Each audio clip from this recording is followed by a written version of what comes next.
நன்றி கெட்ட ஓநாய். ஒரு நாள் அடர்ந்த காட்டில் ஓநாய் வாழ்ந்து வந்தது. அதற்கு வசமான மாமிச வேட்டை கிடைத்தது. ஆவலுடன் வேக இரையை தின்றது. வேகமாக. அப்போது அதன் தொண்டையில் ஒரு எலும்பு சிக்கிக் கொண்டது. வலி பொறுக்க முடியாமல் ஊளையிட்டுக் கொண்டே அங்கும் இங்கு. அப்போது ஒரு கொக்கு எதிரே வந்தது.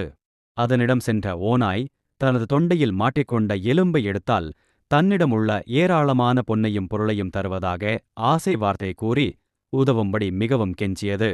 ஓநாயின் ஆசை வார்த்தைகளுக்கு மயங்கிய கொக்கு உதவ முன் வந்தது. தனது நீண்ட அலகை ஓநாயின் வாய்க்குள் விட்டு எலும்பை எடுத்தது.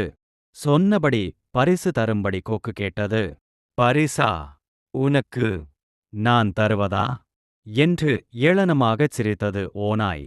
மேலும் உன் கழுத்தை கடித்துக் கொள்ளாமல் உயிருடன் உன்னை விடுவதே பெரிது.